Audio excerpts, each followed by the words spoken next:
कुछ लोगों के कई दिनों से ऐसे ऐसे प्रश्न आ रहे थे जिसे सुनकर लगता है कि लोग सिर्फ वास्तु के नाम को ही जानते हैं, वास्तु के काम को जानने का तरीका उनको पता ही नहीं है। एक प्रश्न आया कि हमारा घर पश्चिम मुखी है, उसके दाईं ओर रसोई और बाईं ओर टॉयलेट बना है, क्या ये सही है? दूसरा प्रश्न आता है कि दोपहर में सूरज की धूप हमारे घर में आती है, आप हमें बताओ कि हमारे घर की कौन सी फेसिंग है। अब तीसरा प्रश्न जो अक्सर आता है कि हमारे पड़ोसी का ईशान कोण में टॉयलेट और सेप्टिक टैंक बना हुआ है, वो तो खूब फल फूल रहे हैं और आप लोग बोलते हैं कि ईशान कोण में टॉयलेट और सेप्टिक टैंक अच्छा नहीं रहता।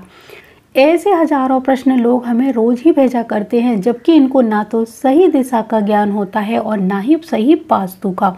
लेकिन गलती इनकी भी नहीं है, क्योंकि बहुत सारे लोगों ने वास्तु को मजाक बनाकर रखा हुआ है। आइए अब जानते हैं इन प्रश्नों के उत्तर। जैसे कि इनका पहला प्रश्न आता है कि हमारा घर पश्चिम मुखी है और इसके एक ओर रसोई घर और दूसरी ओर टॉयलेट बना हुआ है, तो इन्होंने पश्चिम दिशा यहाँ मानकर इधर रसोई और इधर टॉयलेट मानकर बोल दिया कि दाएं और बाएं बनाए। लेकिन आपको पता होना चाहिए कि दाईं और बाईं और आपके हिसाब से किधर होगा, सामने वाले के हिसाब से किधर होगा, और आपने केवल पश्चिम मुखी बोला है। आपने बिना कंपास लगाए इसकी सही दिशा पता करे अंदाज लगाकर बोल दिया। क्योंकि बहुत बार ऐसा हुआ है कि हमारे क्लाइंटों ने जब अपना मैप हमें भेजा है तो उन्होंने इस डायरेक्शन को पश्चिम दिशा मानकर भेजा है, लेकिन जब उनकी प्लॉट की दिशा पता की गई तो उनकी जो पश्चिम दिशा थी वो इस ओर आ रही थी या इधर आ रही थी, यानी इस तरफ पश्चिम दिशा नहीं थी, घूमी हुई थी। यानी जब बिल्कुल इस एरिया से पश्चिम दिशा दाएं और बाएं खिसक जाती है तो उनको विदिशा बोला जाता है। यानी जब इस कॉर्नर के आसपास हमारी कोई मुख्य दिशा आ जाती है तब उसको विदिशा की श्रेणी में रखा जाता है। और लोग यही गलती करते हैं कि उनका प्लॉट घुमा हुआ होता है और वो लोग इस दिशा को मेन दिशा मानकर ही अपना क्वेश्चन करते हैं, उसी के अनुसार अपने घर के अंदर रेमेडी करते हैं और यही कर लेते हैं वो सबसे बड़ी गड़बड़। क्योंकि आपने पश्चिम दिशा यहाँ माना लेकिन आपने चेक नहीं किया, आपने सूर्य की फेसिंग देखकर उत्तर दिशा, पूर्व दिशा या दक्षिण पश्चिम दिशा पता कर ली। सूर्य को देखकर कभी भी दिशाओं का निर्धारण नहीं किया जाता है, क्योंकि सूर्य हमेशा एक पोजीशन में नहीं रहता है, ये बदलता रहता है। अक्सर लोग ये गलती करते हैं कि जब हमारी पश्चिम दिशा इस एरिया में या इधर आती है, लेकिन लोग इस एरिया में पश्चिम को समझकर रेमेडी करना शुरू कर देते हैं। सूर्य की फेसिंग देखकर वो अपने घर की दिशाओं को इस तरह से बना लेते हैं और यहाँ वो पश्चिम समझ लेते हैं, जबकि ऐसा नहीं होता है कि पश्चिम दिशा हमेशा इधर ही हो। एक बात और याद रखिए कि हमेशा 5-6 डिग्री घूमी हुई दिशा को विदिशा की श्रेणी में नहीं रखा जाता है। जब कोई दिशा 8-10 डिग्री से ज़्यादा घूमती है तब वो विदिशा की श्रेणी में रखने लायक हो जाती है। फिर भी मैं यही कहना चाहूँगी कि 5 से 7 डिग्री अगर कोई भी दिशा आपकी घूमी हुई है तो आप टेंशन मत लीजिए, क्योंकि पश्चिम दिशा कोई छोटा मोटा एरिया नहीं होता, बहुत बड़ा होता है। तो वो आपकी इधर इधर इधर कहीं भी है तो पश्चिम दिशा ही कहलाएगी। लेकिन जब वो इधर आएगी, इस कोने पे आएगी, यानी 8 डिग्री 10 डिग्री से ज़्यादा अगर वो घूमी हुई है तब जाके वो विदिशा की श्रेणी में आती है। तब आप पश्चिम दिशा को इस एरिया में नहीं मान सकते, तब हम पश्चिम दिशा को यहाँ या फिर यहाँ मानेंगे।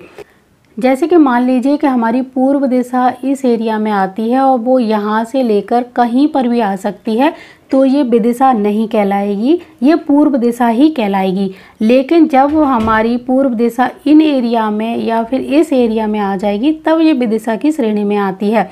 तो 7-8 डिग्री तक अगर कोई दिशा घूमी है तो उसको आप विदिशा मत मानिए, टेंशन में मत रहिए, क्योंकि पूर्व दिशा, पश्चिम दिशा या दक्षिण या उत्तर दिशा कोई बहुत छोटी दिशाएं नहीं होती हैं, ये काफ़ी बड़ी दिशाएं होती हैं और काफ़ी एरिया इनका होता है। तो ये सभी दिशाएं पूर्व या उत्तर या दक्षिण की श्रेणी में ही आएंगी। तो आप पहले पता करिए कि आपकी सही दिशा कहाँ पर आ रही है। दूसरा प्रश्न ये था कि दोपहर में सूर्य की धूप हमारे घर में आती है, अब आप बताओ कि हमारे घर की फेसिंग क्या है। तो सूर्य की धूप आपके घर में दोपहर में आती है, तो इससे किसने कहा कि फेसिंग पता चल जाएगी। सूर्य की धूप बहुत सारे लोगों के घर में दोपहर को आती है या सुबह से शाम तक पूरे घर में ही रहती है कई लोगों के, तो इससे दिशा का निर्धारण नहीं होता है।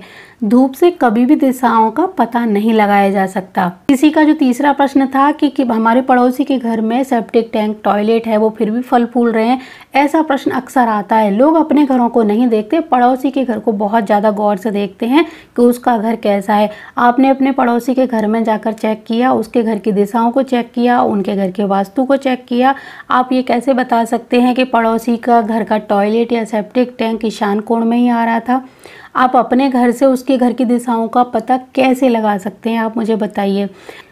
ऐसा बिल्कुल भी नहीं हो सकता कि किसी के घर में सेप्टिक टैंक और टॉयलेट ईशान कोण में बना हो और उसके घर में कोई बीमारी ना हो, क्योंकि ईशान कोण में सेप्टिक टैंक, टॉयलेट जैसी दूषित चीज़ आ जाने से बहुत ज़्यादा बड़ी बड़ी गंभीर असाध्य रोग या बीमारियां उत्पन्न होने लगती हैं। घर का कोई ना कोई सदस्य मानसिक टेंशन से पीड़ित हो सकता है। आपको नहीं पता हो उसके घर के अंदर क्या चल रहा है, कौन बीमार हो, किसकी हालत कैसी हो। काफ़ी लोग नहीं बताना चाहते उनके घर में कोई बड़ी बीमारी होती है। पड़ोसियों के घर को जज करना बंद करिए, अपने घर को देखिए, क्योंकि आपने उसके घर का वास्तु चेक नहीं किया और ना ही आप इतने बड़े वास्तु एक्सपर्ट हैं जो आप पता लगा सकते हैं कि उसके घर में सेप्टिक टैंक, टॉयलेट कहाँ था, फिर भी वो फल फूल रहा था। दूसरी बात यह कि वास्तु की जो सभी दिशाएं हैं उनका संबंध अलग अलग चीज़ों से होता है। किसी का बीमारी से होता है, किसी का धन से होता है, किसी का मान सम्मान से होता है। मतलब कहने का ये है कि वास्तु की सभी दिशाएं अलग अलग चीज़ देती हैं, ना कि ईशान कोण हमें धन, सुख, समृद्धि सब कुछ देगा। सिर्फ ईशान कोण ही नहीं, हमारे घर में बहुत सारी दिशाएं हैं जो हमें बहुत कुछ देती हैं। सभी दिशाओं के सपोर्ट से ही एक अच्छा वास्तु के अनुसार घर बनकर तैयार होता है। कोई दिशा कटी हुई होगी तो उसके गुण धर्म की हमारे घर में कमी हो जाएगी, उसी तरह के प्रभाव हमें देखने को मिलेंगे। ईशान कोण कट जाएगा तो बहुत सारी प्रॉब्लम आएंगी, ईशान कोण बढ़ जाएगा तो हमें बहुत सारे लाभ होंगे। इसमें किसी एक दिशा को देखकर जज नहीं किया जा सकता है, खास तौर से पड़ोसियों को, रिश्तेदारों को। कई लोग सिर्फ रिश्तेदार और पड़ोसियों के ही उदाहरण देते रहते हैं, लेकिन उनके घर में एक बार जाकर आप चेक करिए। जब तक आप पड़ोसी या रिश्तेदारों के घर के अंदर जाकर चेक नहीं करोगे, आप असली निष्कर्ष पर नहीं पहुंच सकते हैं। अक्सर ये देखा गया है कि लोग दिशाओं का निर्धारण सूर्य से करते हैं। जिस दिशा में सूर्य निकलता है उसी को पूर्व मान लेते हैं, जबकि ये तरीका बिल्कुल भी गलत है, क्योंकि हमें ये बिल्कुल भी नहीं भूलना चाहिए कि सूर्य हमेशा उत्तरायण और दक्षिणायन के नियम के अनुसार बदलता रहता है। जबकि हमें सही पूर्व दिशा का पता लगाना है तो एक स्थिर बिंदु चाहिए होता है, और ये स्थिर बिंदु हमें मिलेगा ध्रुव तारे से, क्योंकि पुराने समय में ध्रुव तारे को देखकर ही सही दिशा का अनुमान लगाया जाता था। वैज्ञानिक भी ध्रुव तारे को देखकर ही ठीक उत्तर दिशा का पता लगाते हैं, क्योंकि जो ध्रुव तारा है वो ठीक उत्तर दिशा में उदय होता है और वो एक ही पॉइंट पर रहता है, बिल्कुल स्थिर रहता है, वो बिल्कुल भी इधर उधर घूमता नहीं है। क्योंकि सूर्य केवल वर्ष में 2 बार यानी 20 या 21 मार्च और इसके अलावा 22 और 23 सितंबर को ही ठीक पूर्व दिशा में उगता है। ऐसे में हम पूर्व दिशा का सही पता इन 2 महीने में ही लगा सकते हैं। जिन लोगों ने साइंस पढ़ी होगी वो इस नियम को अच्छे से जानते होंगे। तो अगर आपको पूर्व दिशा का सही पता लगाना है तो आपको 22 और 23 सितंबर देखना होगा कि सूर्य कहाँ पर उगा है, क्योंकि सूर्य उस समय ठीक पूर्व दिशा में उगता है। और इसके अलावा आप 20 या 21 मार्च को पता लगा सकते हैं। तो आपको अपने घर की दिशा का सही पता लगाना है तो इन 2 महीने में आप सही पता लगा सकते हैं। बाकी दिनों में आपको सही दिशा का पता लगेगा तो सिर्फ कंपास द्वारा ही। तो आप 22 और 23 सितंबर को पूर्व दिशा की ओर खड़े होकर देखिए कि सूर्य कहाँ पर उग रहा है, और अपने घर में भी उसी दिशा को मार्क कर लीजिए। बिना कंपास के आपको पता चल जाएगा।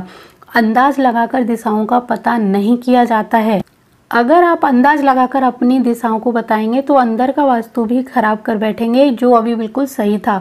हो सकता है कि पहले इतनी परेशानी नहीं थी, लेकिन आपने पूर्व दिशा या पश्चिम दिशा को यहाँ मानकर अंदर के उपाय करना शुरू कर दिया, जबकि अंदर बिल्कुल सही था, तो आपको ही नुकसान होगा। तो जब तक आप सही दिशा का पता नहीं लगाएंगे, सही उपाय नहीं कर पाएंगे। तो अपने प्लॉट पर जाकर देखिए 22-23 सितंबर और 20 और 21 मार्च को कि पूर्व दिशा आपकी कहाँ पर है, और उसी दिन मार्क कर लीजिए अपने प्लॉट की उस डायरेक्शन को, जिससे कि भविष्य में आपको बार बार कंपास लगाकर वास्तु देखने की ज़रूरत नहीं पड़ेगी, क्योंकि ये 2 दिन आपको बिल्कुल सटीक जानकारी देने वाले हैं। 22 और 23 सितंबर, 20 और 21 मार्च। तो मुझे पूरी उम्मीद है ये जानकारी आपको अच्छी लगी होगी और आगे आप इस तरह की गलती नहीं करेंगे।